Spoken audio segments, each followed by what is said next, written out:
नमस्कार दोस्तों, welcome to my YouTube platform Toofan classes. दोस्त आज हम लोग 25 सितंबर 2024 के फर्स्ट शिफ्ट में पूछे गए एसएससी सीजीएल एग्जाम के प्रश्नों पर चर्चा करेंगे। तो दोस्त आइए शुरू करते हैं। आज का जो हमारा पहला प्रश्न है कि विश्व थायराइड दिवस कब मनाया जाता है। दोस्त इसका राइट आंसर हो जाएगा आपका 25 मई। दोस्त आपसे मई के जो भी मंथ में इम्पोर्टेंट डे होते हैं वो आपको सभी कवर करवा देते हैं। तो आइए देखते हैं कि मजदूर दिवस आपका 1 मई को मनाया जाता है। अंतर्राष्ट्रीय प्रेस स्वतंत्रता दिवस 3 मई।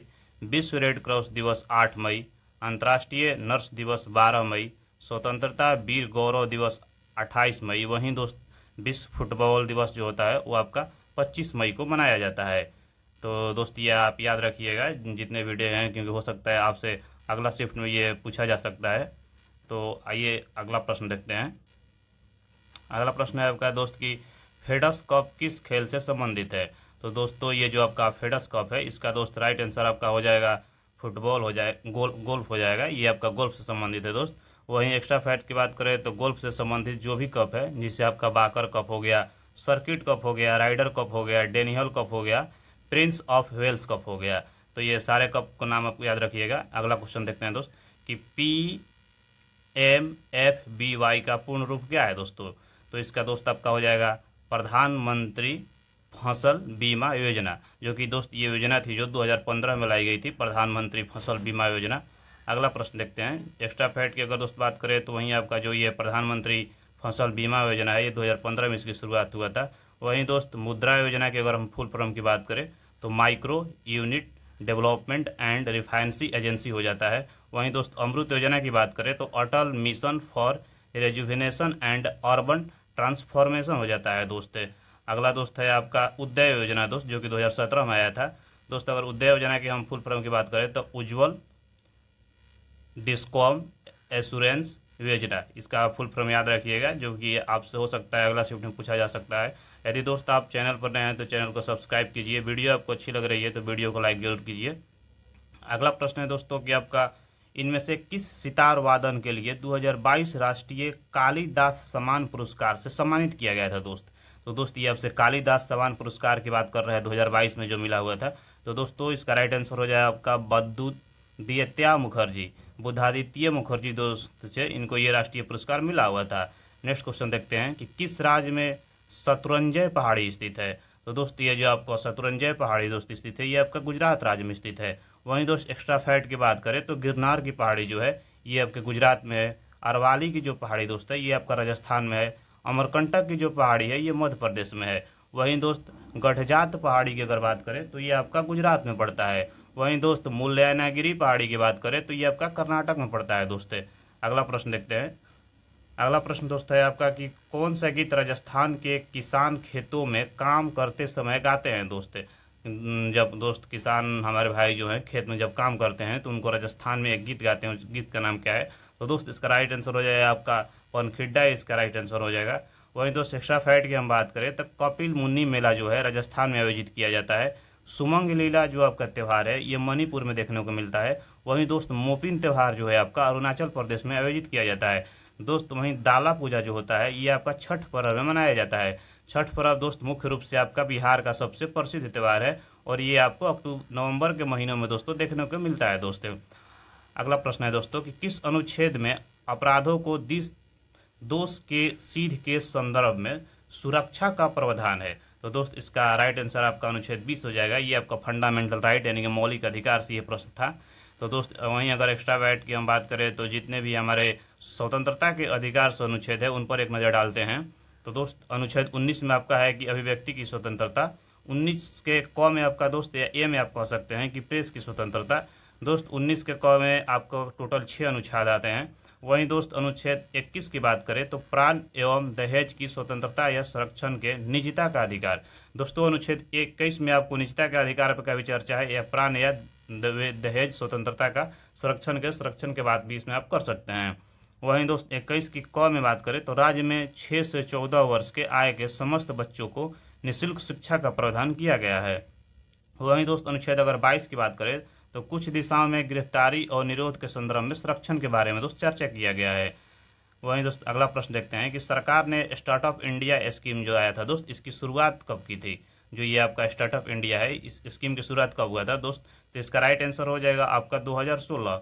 वहीं दोस्त अगर हम बात करें एक्स्ट्रा फैट की, तो दोस्तों एक आपका योजना है पीएम जनमन योजना दोस्त। इसकी शुरुआत 15 नवंबर 2023 को किया गया था। ये दोस्त जनजातीय समूह से संबंध रखता है। वहीं दोस्त अगला है आपका कि प्रधानमंत्री किसान मानधन योजना जो दोस्त है, ये 12 सितंबर 2019 को आयोजित किया गया था और इसमें आपका 3,000 प्रति माह पेंशन के रूप में दिया जाता है। वहीं दोस्त अगला प्रश्न की हम बात करें तो प्रधानमंत्री श्रम योगी मनधन योजना दोस्त है जो, ये आपका 15 फरवरी 2019 को चालू किया गया था और इसकी शुरुआत जो हुआ था दोस्त, ये आपका 2019 में हुआ था और ये आपको 3,000 रुपये की मासिक पेंशन योजना है दोस्त। आपको हर माह 3-3 हज़ार रुपये आपके अकाउंट में दोस्तों सरकार के द्वारा दिया जाता है। अगला प्रश्न है दोस्तों कि आपका जो ये पीएम किसान सम्मान निधि योजना है, ये 24 फरवरी 2019 में चालू किया गया था दोस्त और इसमें आपका 6,000 प्रत्यक्ष आय के साथ 2-2 हज़ार 3 किस्तों में दोस्त दिया जाता है। यानी कि एक साल में आपको जो ये राशि है 6,000 रुपये मिलती है और 3 किस्तों में मिलती है, यानी कि 2-2 हज़ार रुपया दिया जाता है। अगला प्रश्न है दोस्त कि कौन भारतीय अर्थव्यवस्था का प्राथमिक क्षेत्र है दोस्त? तो दोस्तों भारतीय अर्थव्यवस्था के जो प्राथमिक क्षेत्र हो, ये आपका राइट आंसर कृषि हो जाएगा। वहीं दोस्त भारतीय अर्थव्यवस्था के क्षेत्रों की बात करें तो आपका primary sector, secondary sector and third sector, यानी कि प्रथम सेक्टर, द्वितीय सेक्टर और तृतीय सेक्टर में बटा गया है दोस्त। प्राथमिक सेक्टर को आपका जो होता है ये आपका कृषि से संबंधित रखता है। वहीं दोस्त द्वितीय सेक्टर जो होता है वो आपका औद्योगिक से संबंधित रखता है। वहीं दोस्त अगर हम थर्ड सेक्टर की बात करें तो थर्ड सेक्टर आपका ये सेवा क्षेत्र से संबंधित रखता है। नेक्स्ट देखते हैं दोस्त, अगला है कि भारत के मूल संविधान द्वारा प्रदत्त मौलिक कर्तव्यों की कुल संख्या कितनी है दोस्त? यहाँ पर आपके दिए हुए है मूल संविधान। मूल संविधान में दोस्तों जो हमारा मौलिक कर्तव्य था यानी कि फंडामेंटल ड्यूटी जो था दोस्त, वो आपका संख्या 10 थी और दोस्त उसके बाद एक मौलिक जो कर्तव्य था बाद में एक जोड़ दिया गया। तो आइए देखते हैं कि वो कौन सा मौलिक कर्तव्य था। तो दोस्तों भारतीय संविधान में मूल कर्तव्य में 10 मौलिक कर्तव्य थे और 11वां जो आपका मौलिक कर्तव्य था ये संविधान संशोधन 2002 के माध्यम से शिक्षा के अधिकार को जोड़ दिया गया दोस्त। तो ये आपका जो शिक्षा का अधिकार था इसे आपका 2002 में जोड़ा गया था 86वां संविधान संशोधन के द्वारा। वहीं दोस्त राष्ट्रीय राजमार्ग 1 किस नदी पर है दोस्त? तो ये बहुत ही आपका VVI प्रश्न है कि राष्ट्रीय राजमार्ग 1 किस नदी पर है? तो दोस्त ये आपका गंगा नदी पे पड़ता है। वहीं दोस्त अगर हम बात करें राष्ट्रीय राजमार्ग 2 की तो दोस्तों वो ब्रह्मपुत्रा नदी पे पड़ता है।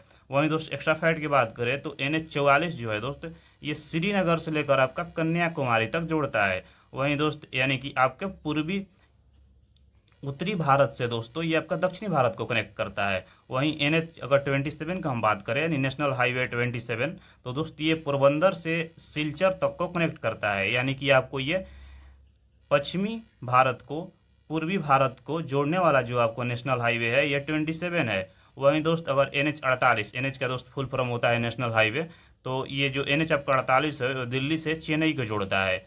अगला प्रश्न देखते हैं कि भारत में पहली hot air balloon wild life safari कहाँ शुरू की गई थी? तो दोस्त ये आपको बांधवगढ़ बाघ अभ्यारण्य में चालू किया गया था दोस्तों। वहीं दोस्तों अगर एक्स्ट्रा फैक्ट की हम बात करें तो मध्य प्रदेश के जितने भी राष्ट्रीय उद्यान है लगभग 11 से 13 दोस्तों, तो वो हम सभी लोग कवर कर लेंगे। तो आइए एक नज़र उस पर डालते हैं। जो आपका कान्हा राष्ट्रीय उद्यान है आपका मध्य प्रदेश में है, माधव राष्ट्रीय उद्यान, फॉसिल जीवाश्म राष्ट्रीय उद्यान, वहीं दोस्त पेंच राष्ट्रीय उद्यान, वन विहार राष्ट्रीय उद्यान, वहीं अगला अगर हम देखें दोस्तों पन्ना राष्ट्रीय उद्यान, वहीं अगर बात करें तो संजय गांधी राष्ट्रीय उद्यान, सतपुड़ा राष्ट्रीय उद्यान, ओंकारेश्वर राष्ट्रीय उद्यान, डायनासोर जीवाश्म राष्ट्रीय उद्यान, कुन्नो राष्ट्रीय उद्यान दोस्त, ये सभी आपका मध्य प्रदेश में पड़ता है। वहीं दोस्त एक बार फिर से एक नज़र इस पर डाल लेते हैं क्योंकि ये बहुत ही इंपॉर्टेंट है। तो फिर एक बार मध्य प्रदेश को जो राष्ट्रीय उद्यान उसको एक बार फिर उल्लेख कर लेते हैं। तो आपका कान्हा राष्ट्रीय उद्यान मध्य प्रदेश, माधव राष्ट्रीय उद्यान मध्य प्रदेश, फॉसिल जीवाश्म राष्ट्रीय उद्यान मध्य प्रदेश, पेंच राष्ट्रीय उद्यान मध्य प्रदेश, वन विहार राष्ट्रीय उद्यान मध्य प्रदेश, पन्ना राष्ट्रीय उद्यान मध्य प्रदेश में पड़ता है। संजय गांधी राष्ट्रीय उद्यान दोस्तों ये मध्य प्रदेश और राजस्थान में संयुक्त रूप से पड़ता है। वहीं दोस्त संयुक्त राष्ट्रीय उद्यान मध्य प्रदेश, ओंकारेश्वर राष्ट्रीय उद्यान मध्य प्रदेश, डायनासोर जीवाश्म राष्ट्रीय उद्यान मध्य प्रदेश, कुन्नो राष्ट्रीय उद्यान मध्य प्रदेश। कुन्नो दोस्तों अभी हाल ही में बहुत दिनों से चर्चा में बना हुआ है क्योंकि यहाँ पर चीता जो लाया गया था फर्स्ट बार कुन्नो नेशनल पार्क में ही लाकर रखा गया था, जो नामीबिया से चीता दोस्त लाया गया था। अगला प्रश्न देखते हैं दोस्त कि भारत की संविधान सभा के हाउस कमेटी के अध्यक्ष कौन थे दोस्तों? तो ये आपके बी पट्टाभी सीतारमैया दोस्त थे। वहीं दोस्त एक्स्ट्रा फैक्ट की हम बात करें तो संविधान सभा के अस्थायी अध्यक्ष डॉक्टर राजेंद्र प्रसाद थे। वहीं संविधान सभा के अस्थायी अध्यक्ष सचिदानंद सिन्हा थे दोस्तों। भारत के संविधान सभा के अस्थायी अध्यक्ष दोस्तों डॉक्टर राजेंद्र प्रसाद 21 दिसंबर 1946 को संविधान सभा के आपका अध्यक्षता किए थे। वहीं दोस्त सचिदानंद सिन्हा 9 दिसंबर 1946 को दोस्तों ये अध्यक्षता किए थे, जो कि अस्थायी अध्यक्ष थे दोस्तों। तो अगला प्रश्न दोस्तों देखते हैं कि मई 2023 तक, ये आपका करंट का क्वेश्चन है कि मई 2023 तक स्थिति के अनुसार भारतीय रिजर्व बैंक के गवर्नर कौन है? तो दोस्त ये आपके शशिकांत दास जी हैं, जो कि आपके आरबीआई के रिजर्व बैंक ऑफ इंडिया के अभी गवर्नर हैं और अभी भी हैं दोस्त। अगला देखते हैं। अगला क्वेश्चन है दोस्त कि नट्टर टूवनार किस नृत्य गायन का संचालन करता है? तो दोस्त इसका राइट आंसर आपका भारतनाट्यम हो जाएगा। भारतनाट्यम जो है दोस्तों नट्टर टूवनार नृत्य गायन का संचालन करता है। वहीं दोस्त अगला प्रश्न देखते हैं कि कामायनी महाकाव्य के लेखक कौन है? दोस्त ये आपका हिस्ट्री काल से क्वेश्चन पूछा गया है, जो कि प्राचीन भारत में आपको कामायनी के बारे में, महाकाव्य के बारे में लेखक के पूछा गया है दोस्त। तो इसका दोस्त राइट आंसर आपका हो जाएगा जयशंकर प्रसाद हैं कामायनी के लेखक। वहीं दोस्त अगर एक्स्ट्रा फैक्ट की हम बात करें तो पंचतंत्र के लेखक विष्णु शर्मा, प्रेम वाटिका के लेखक रस खान, नेचुरल हिस्ट्री के लेखक फिलनी, शहनामा के लेखक फिरदौस, वहीं हुमायूनामा के लेखक गुलबदन बेगम, वहीं माया के लेखक महादेवी वर्मा, वहीं दोस्त राजतरंगिणी के जो लेखक हैं वो कलहन है, मितक्षरा के लेखक विघ्नेश्वर हैं। तो दोस्त ये आपका जो भी प्राचीन भारत से महत्वपूर्ण आपका बुक एंड ऑथर था, यानी कि पुस्तक और लेखक, उसको हम लोग एक नज़र डाल लिए हैं दोस्त। अगला प्रश्न देखते हैं कि सोंगकेन किस धर्म का पर्व है? तो दोस्तों ये जो आपका सोंगकेन है इसका राइट आंसर आपका बौद्ध धर्म से संबंध रखता है। अगला प्रश्न देखते हैं दोस्त कि ट्रेकोमा बीमारी किस अंग को संबंधित करती है, प्रभावित करती है? दोस्तों ये ट्रेकोमा बीमारी है दोस्तों, ये आपका आंख की बीमारी से संबंध रखता है दोस्त। वही दोस्त अगला प्रश्न हम देखते हैं कि अगला प्रश्न जो है कि किस वर्ष तराइन की पहली लड़ाई लड़ी गई थी दोस्त? तो दोस्तों जो तराइन की पहली लड़ाई लड़ी गई थी दोस्त, ये आपका 1191 में लड़ा गया था। तो इसका राइट आंसर आपका 1191 हो जाएगा। वहीं दोस्तों अगर हम तराइन की प्रथम, द्वितीय और दोस्तों उससे जो रिलेट करता है एक चंदावर का युद्ध, क्योंकि उस समय जो जयचंद राजा था उस दोस्त पृथ्वीराज चौहान और गौरी से संबंध रखता था, तो उस पर भी हम लोग देखते हैं दोस्त। तो तराइन का जो दोस्त प्रथम युद्ध हुआ था 1191 में हुआ था गौरी एवं पृथ्वीराज चौहान के बीच। वहीं दोस्त तराइन का जो द्वितीय युद्ध हुआ था वो 1192 में हुआ था गौरी एवं पृथ्वीराज चौहान के बीच थे दोस्तों। प्रथम जो तराइन का युद्ध हुआ था इसमें दोस्तों हमारे जो ये पृथ्वीराज चौहान है ये विजयी हुए थे। वहीं दोस्त तराइन का जो द्वितीय युद्ध था दोस्त इसमें आपका पृथ्वीराज का हार हुआ था और मोहम्मद गौरी इसमें विनर था दोस्तों, यानी कि विजेता था। वहीं दोस्त चंदावर का युद्ध की बात करें तो 1194 में हुआ था, गौरी एवं जयचंद के बीच हुआ था दोस्त। इसमें भी दोस्तों गौरी जो का विनर था यानी कि विजेता था और जयचंद को लॉस का सामना करना पड़ा था, यानी कि हार हुई थी दोस्तों। नेक्स्ट प्रश्न देखते हैं। अगला दोस्त है कि निम्नलिखित में से किस भारतीय शहर में प्रथम मेयर ट्रॉफी अंतर्राष्ट्रीय ग्रैंड मास्टर शतरंज टूर्नामेंट 2023 का आयोजन किया गया था? तो दोस्त इसका राइट आंसर आपका इंदौर हो जाएगा, क्योंकि इंदौर में प्रथम मेयर ट्रॉफी अंतर्राष्ट्रीय आपका ग्रैंड मास्टर शतरंज टूर्नामेंट का आयोजन किया गया था। तो दोस्त यहाँ पर हमारा टॉपिक समाप्त होता है। दोस्त यदि आप चैनल पर नए हैं तो चैनल को सब्सक्राइब कीजिए, वीडियो आपको अच्छी लग रही है तो वीडियो को लाइक कीजिए। हाँ दोस्त, आज का आपके लिए एक टारगेट है कि आप कम से कम 100 लाइक को जरूर अचीव करवाइए। तो मिलते हैं फिर नेक्स्ट वीडियो में। जय हिंद।